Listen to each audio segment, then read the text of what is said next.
है और क्या हो के रहेगा, ये घटना है।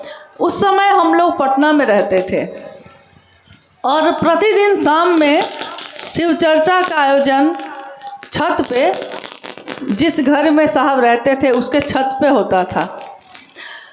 उस शाम भी चर्चा हो रही थी और चर्चा के मध्य में साहब ने से एक गुरु भाई ने पूछा, शाम का समय था, बहुत जिज्ञासा समाधान होते रहते थे उस समय। तो उस गुरु भाई ने पूछा कि साहब, जब जब धरती पे कोई युग पुरुष आए, कोई महापुरुष आया, तो जब तक वो शरीर में थे तब तक तो लोग उनके पीछे चलते रहे। मतलब जब तक वो शरीर में है तो सारे जो उनके साथ के लोग हैं उनके साथ चलते रहे, एक होकर चलते रहे।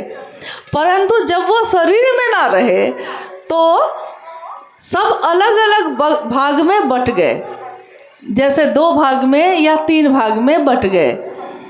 बुद्ध आए तब भी ऐसा हुआ, महावीर आए तब भी ऐसा हुआ, ईसा मसीह आए तब भी ऐसा हुआ, मोहम्मद आए तब भी ऐसा हुआ।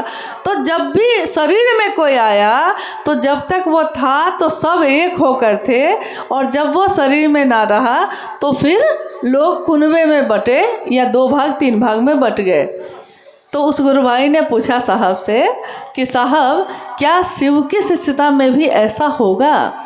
क्योंकि शरीर में है तो शरीर तो एक दिन जाएगा, शरीर जब एक दिन चला जाएगा तो क्या शिव शिष्यता में भी ऐसा होगा?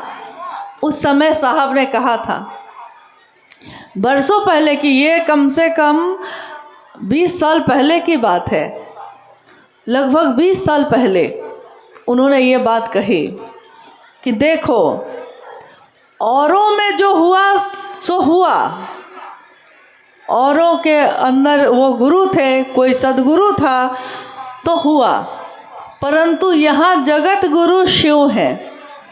और बाकी सब में पहले सब एक होकर चले, फिर बाद में अलग अलग भाग में बट गए। परंतु शिव की शिष्यता में पहले सब अलग अलग कुनबे में बटेंगे। कोई इस क्षेत्र का हो जाएगा, कोई इस जिला का हो जाएगा, कोई किसी स्थान का हो जाएगा, कोई वरीय हो जाएगा, कोई नया हो जाएगा। परंतु शुरू में ये सब होगा और अंत में सब एक हो जाएंगे। शिव की शिष्यता में सब एक है और हो के रहेंगे। ये आज से 20 साल पहले साहब ने कहा था और आज ये आंखें ये देखती हैं कि जो उन्होंने कहा है वही हुआ है। आज सभी के मन के शिकवे शांत हो गए, शिकवे गिले किसी से अब नहीं है।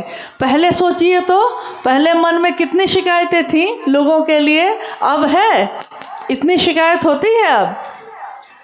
पहले तो जब लोग आते थे साहब से मिलने तो सबके पास किसी न किसी की शिकायत होती थी, परंतु अब सबके पास एक ही बात होती है, मैं शिव का शिष्य कैसे बनूं और दूसरों को शिव का शिष्य कैसे बनाऊं। चलिए हम लोग जिज्ञासा कुछ देख लेते हैं।